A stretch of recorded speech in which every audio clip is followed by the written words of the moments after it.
Hello குழந்தைகளா, கருணையே பலம்னு கேள்விப்பட்டிருக்கீங்களா? இன்னைக்கு அது மாதிரி ஒரு கதையை தான் பார்க்க போகிறோம். வாங்க கதைக்குள்ளே போகலாம். ஒரு அடர்ந்த காட்டில் ஒரு வலிமையான பெரிய சிங்கம் இருந்தது. காட்டுக்கே ராஜாவான அந்த சிங்கத்தை பார்த்து மற்ற மிருகங்கள்லாம் பயப்படுற அளவு ரொம்ப சக்தி வாய்ந்ததாக இருந்தது. ஒரு நாள் சிங்கம் நடந்து போகிறப்ப ஒரு சின்ன புதரில் இருந்து கீச்சு குரல் கேட்டது. என்னவா இருக்கும்னு அந்த ஆர்வத்தோடு அந்த சிங்கம் புதர்கிட்ட போய் பார்க்கும்போது தான் தெரிஞ்சது, அந்த கீச்சு குரல் ஒரு சின்ன எலியோடது. அது இலைகளுக்கிடையே மாட்டிக்கிட்டு கத்திட்டு இருந்தது. சிங்கத்தை பார்த்ததும் அந்த எலி பயத்தில் நடுங்கி, சிங்கராஜாவே, தயவு செஞ்சு என்னை விட்டுடுங்க, நான் கண்டிப்பாக உங்களை தொந்தரவு செய்ய மாட்டேன் அப்படின்னு கெஞ்சி கேட்டுச்சு.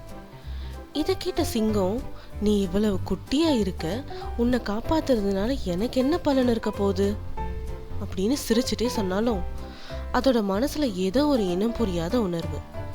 ஏனோ அந்த அப்பாவி குட்டி எலி மேல இறக்கப்பட தோணுது அந்த சிங்கத்துக்கு.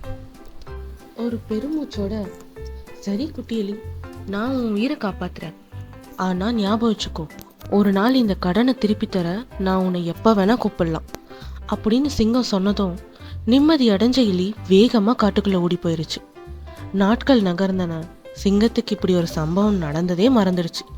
அப்பதான் ஒரு நாள் திடீர்னு வேடன் ஒருவனோட வலையில சிங்கம் மாட்டிக்கிச்சு. எவ்வளவு முயற்சி செஞ்சோம், அதனால அந்த பிடியில இருந்து வரவே முடியல. தப்பிக்கவே முடியாதுன்னு முழு நம்பிக்கையும் இழந்து சோகத்துல இருக்கப்பதான் ஒரு சின்ன காலடி தடம் கேட்டுச்சு. அது வேற யாரும் இல்ல, அன்னைக்கு சிங்கம் இறுக்கப்பட்டு விட்ட அந்த எலிதான்.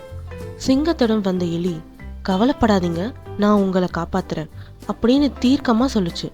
முதல்ல யோசிச்சாலும் சிங்கத்திடம் வேற வழியும் இல்லை. உடனே அந்த வலைய எலி கடிக்க ஆரம்பிச்சுது.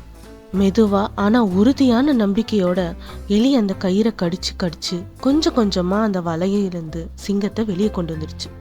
எலியோட துணிச்சலுக்கும் உதவிக்கும் தனக்கே உரிய பாணியில ஒரு கம்பீரமான கர்ஜனையில நன்றி சொன்னது சிங்கம். அன்னையில இருந்து அந்த சிங்கமும் எலியும் நெருங்கிய நண்பர்களாக மாறிட்டாங்க. சிங்கத்துக்கு மட்டுமில்ல, நமக்கும் உண்மையான பலம் உருவத்துல இல்ல, இரக்க குணம் கொண்ட நன்றி மறக்காத உள்ளத்துல தான் இருக்குன்னு புரிய வச்சிருக்கு இந்த கதை. என்ன குழந்தைகளா, கதை பிடிச்சிருந்ததா? எப்படி சிங்கம் இரக்கத்தோட இருந்துச்சோ, எப்படி எலி நன்றியோட நடந்துச்சோ, நாமும் எல்லாரோடவும் கனிவா மற்றவங்க நமக்கு செஞ்ச உதவியை மறக்காம நன்றியோட இருக்கணும். சரியா?